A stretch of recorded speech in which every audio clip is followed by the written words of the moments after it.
حي على الفلاح.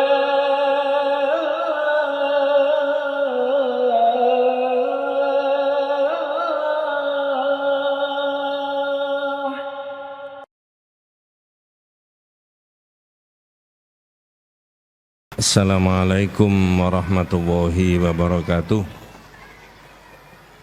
Bismillahirrahmanirrahim. Innal hamdalillah nahmaduhu wa nasta'inuhu wa nastaghfiruh wa na'udzu billahi min syururi anfusina wa min sayyiati a'malina. May yahdihillahu fala mudhillalah wa may yudlil falan tajida lahu waliyyan mursyida. Asyhadu an la ilaha illallah wahdahu la syarikalah wa asyhadu anna Muhammadan abduhu wa rasuluhu la nabiyya ba'dah. Allahumma shalli ala Muhammad wa ala ali Muhammad kama shallaita ala Ibrahim wa ala ali Ibrahim wa barik ala Muhammad wa ala ali Muhammad kama barakta ala Ibrahim wa ala ali Ibrahim fil alamina innaka Hamidum Majid. Qala Allah Ta'ala fi kitabil karim, a'udzu billahi minasyaitonir rajim, bismillahirrahmanirrahim. Ya ayyuhalladzina amanu taqullaha haqqa tuqatih wa la tamutunna illa wa antum muslimun. Ma'asyiral muslimin rahimani wa rahimakumullah, usikum wa nafsiya bitaqwallahi faqad faza man ittaqa. Para jamaah yang dirahmati Allah Subhanahu wa taala. 20 menit berikutnya kita akan membahas mengenai kaifa nafyus syirki billahi. Bagaimana caranya orang bisa membebaskan dirinya dari perbuatan syirik kepada Allah Subhanahu wa taala. Saya mulai dulu di beberapa menit menjelaskan tentang iman kita kepada Allah itu. Iman kita kepada Allah itu menyangkut tentang 4 hal. Pertama adalah al-imanu biwujudillahi. Iman bahwa wujudnya Allah itu ada. Tapi orang yang beriman tentang wujudnya Allah itu ada tidak boleh punya pikiran, tidak boleh punya imajinasi, tidak boleh punya khayalan Allah itu begini, tidak boleh. Laisa kamitslihi syai'un.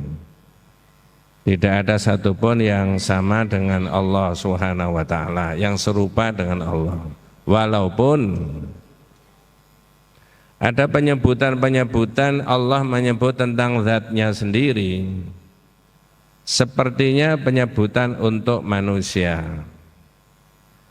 Misalkan Allah menjelaskan bahwa kursinya Allah itu luas, wasi'a kursiyuhu.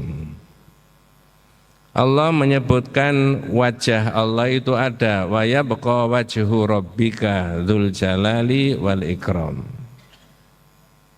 Allah menyebutkan tentang tangan kanan, was-samawatu matwiyatum biyaminihi, dan langit itu digulung dengan tangan kanannya.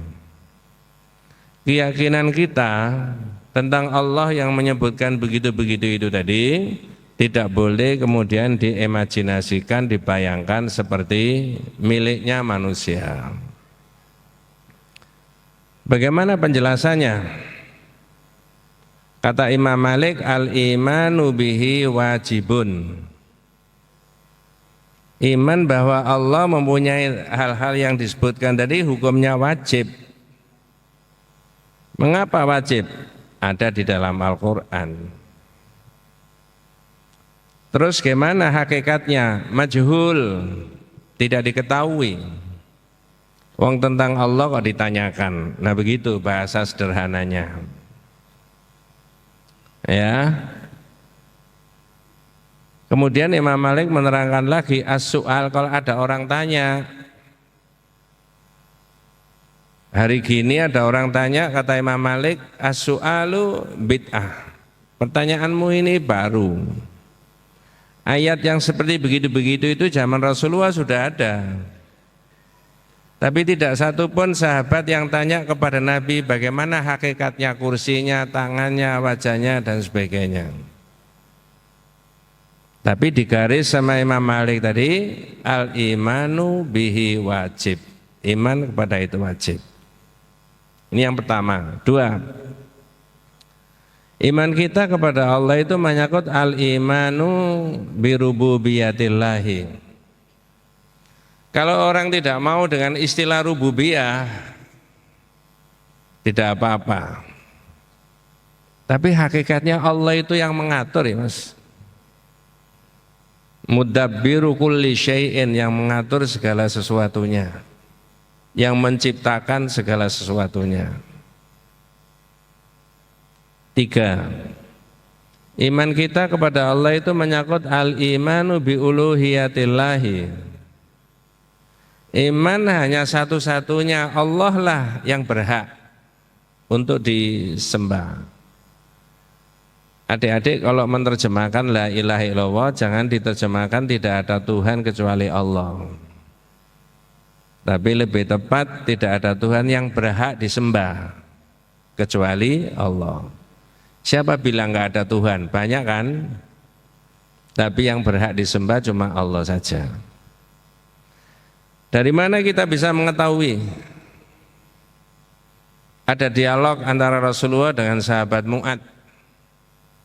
Agak panjang tapi tak potong, mudah-mudahan tidak mengurangi makna hadis yang sangat mulia itu. Sahabat Mu'ad ditanya, ya Mu'ad, atadri ma haqqullah 'alal ibad wa ma haqqul ibadi 'alallah? Tahu tak kamu apa haknya Allah? Nah, coba perhatikan, apa haknya Allah yang wajib dipenuhi oleh manusia, dan apa haknya manusia yang pasti dipenuhi oleh Allah? Sahabat Mu'ad menjawab, Allahu wa rasuluhu a'lam.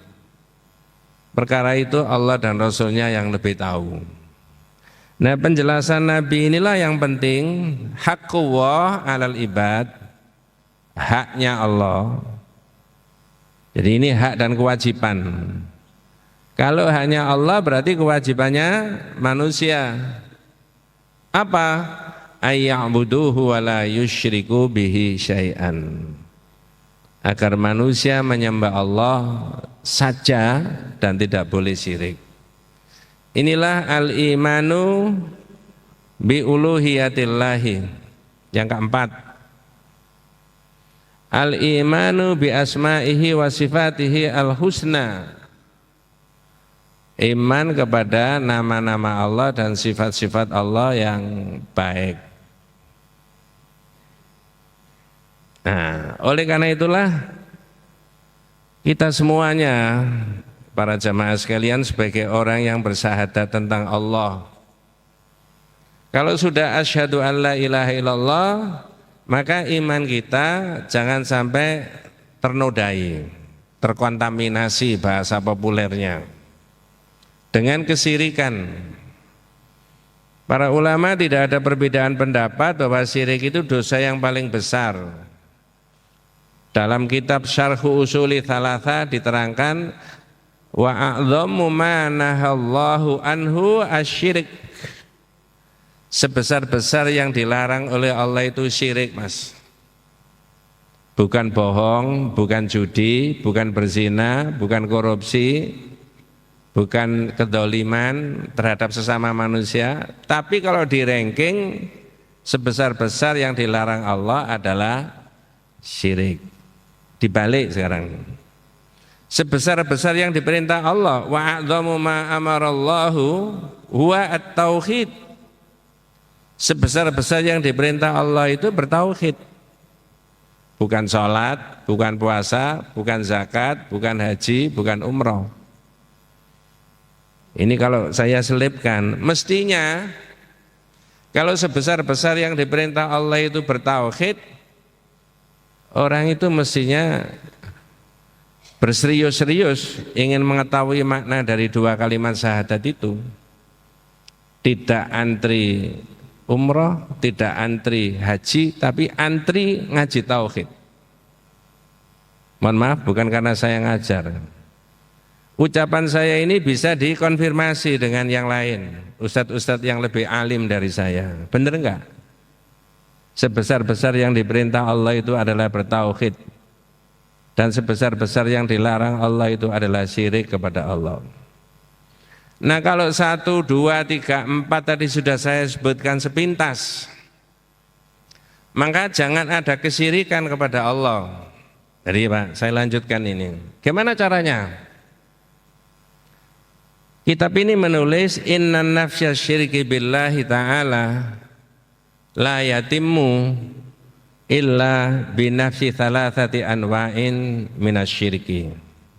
Sebenarnya orang itu mau menghindarkan diri dari kemungkinan syirik kepada Allah itu tidak mungkin bisa, kecuali, nah ada kecualinya, menghilangkan 3 macam syirik. Ini garis besarnya begitu.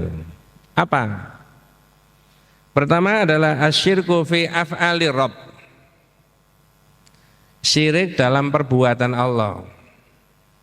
Maksudnya gimana syirik dalam perbuatan Allah? Tadi sudah saya sebutkan. Allah yang menciptakan, Allah yang mengadakan, Allah yang mengatur. Di dalam diri manusia ini saja ada aturannya Allah, tidak boleh dilanggar.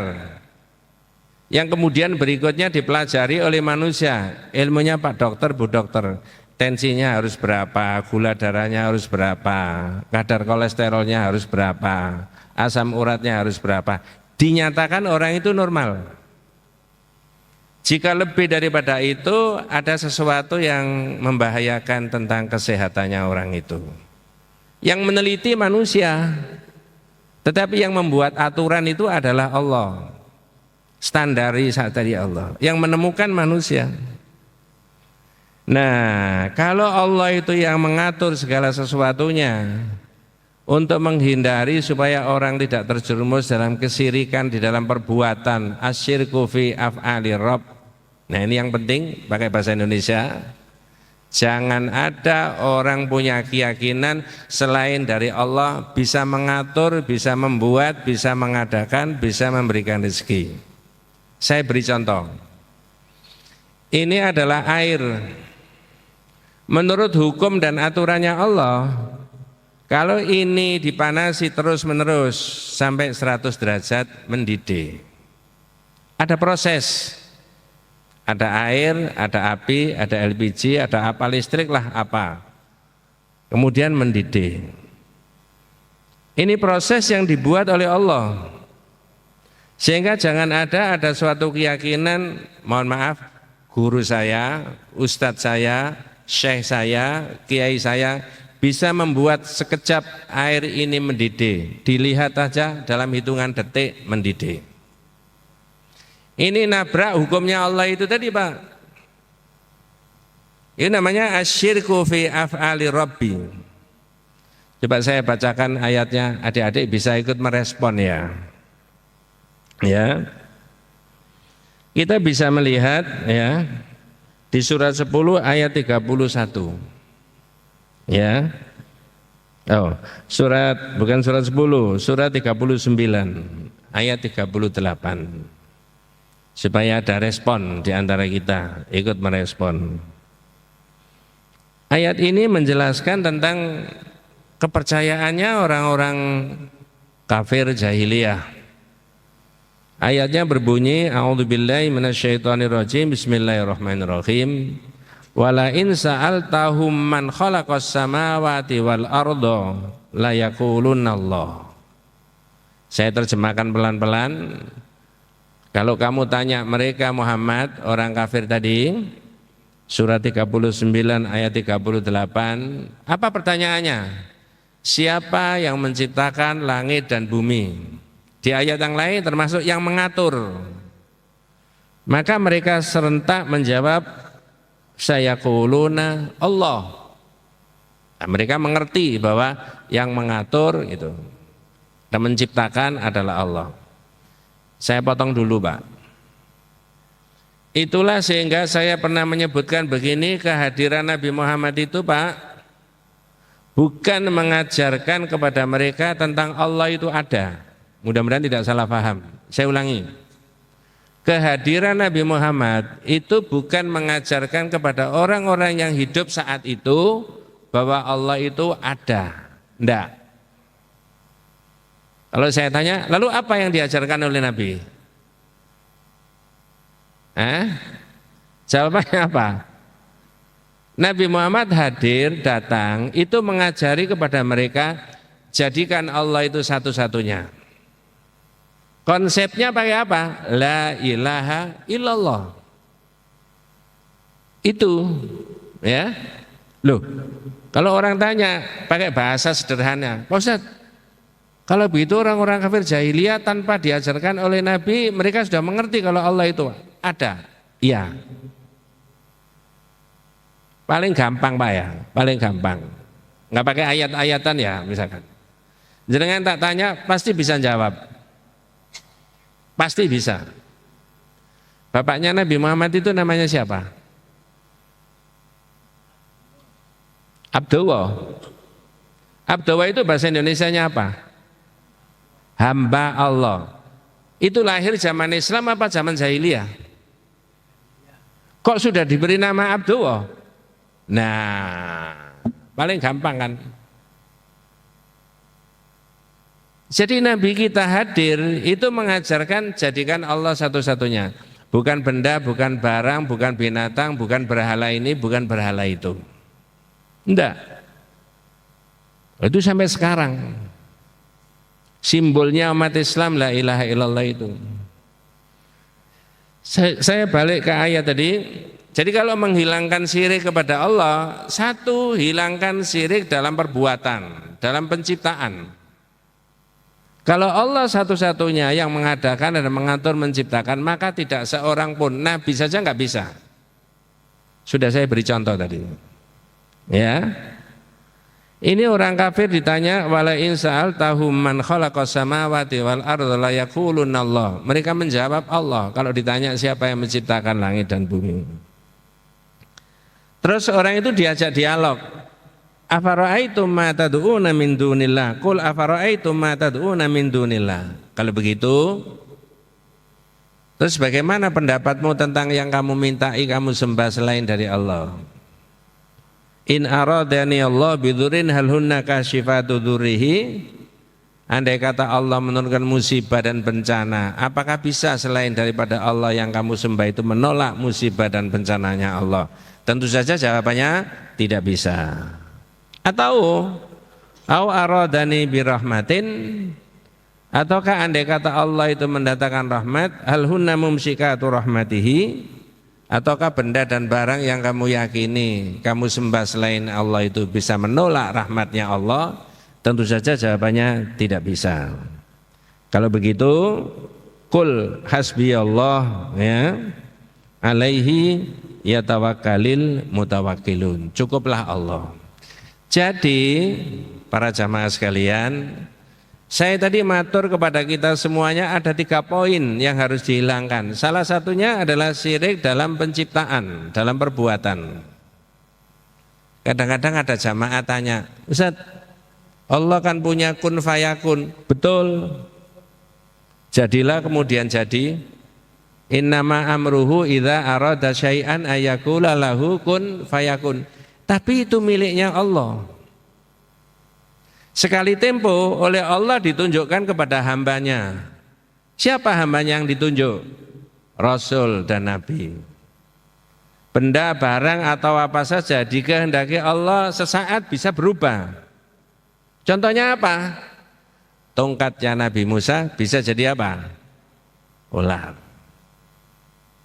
Itu tidak semaunya Nabi Musa bahwa tongkat ini dimainkan semaunya Nabi Musa seenaknya lalu bisa jadi ular. Enggak.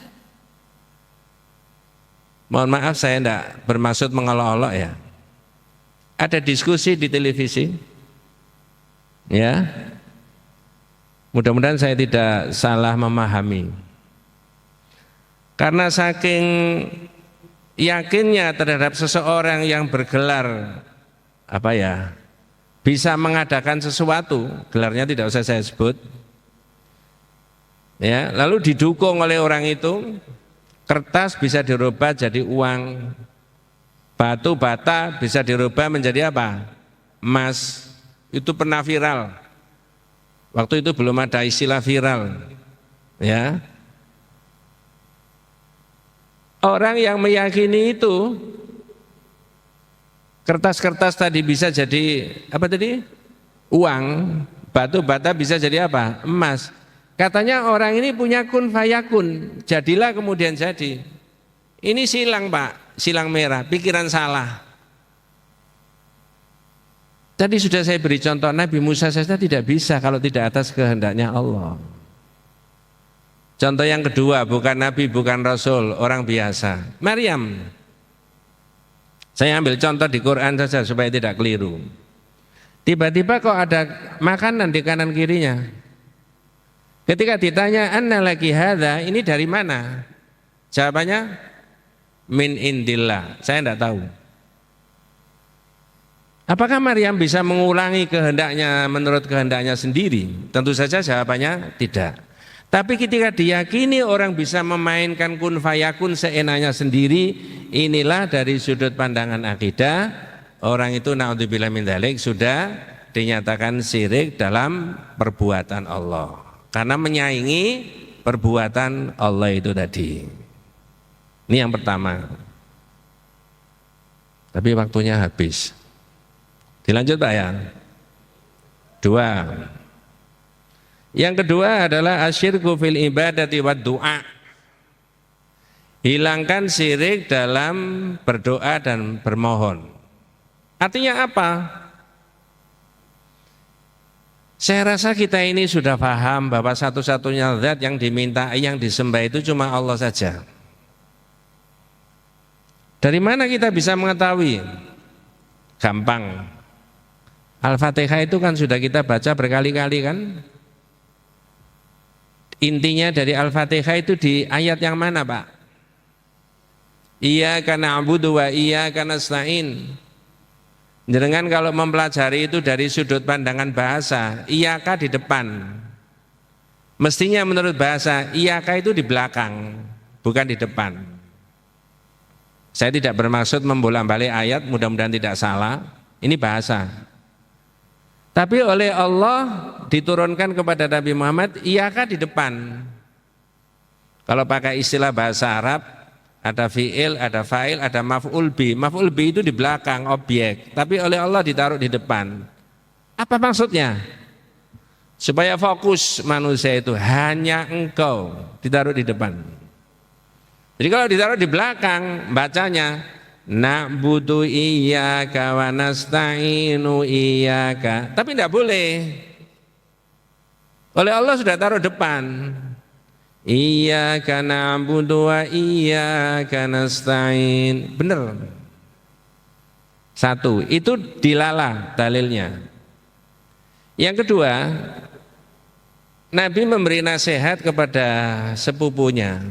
Dipanggil, "Hulam, sini kamu tak beritahu. Idza sa'alta fas'alillah wa idza sta'anta fasta'in billah." Kalau kamu minta, mintalah kepada Allah. Kalau kamu minta pertolongan, minta pertolongan kepada Allah. Imam Nawawi dan Imam Al-Haytami menjelaskan, idza talabtal i'anata ala amrin min umuri dunya wal akhirah wasta'in billah.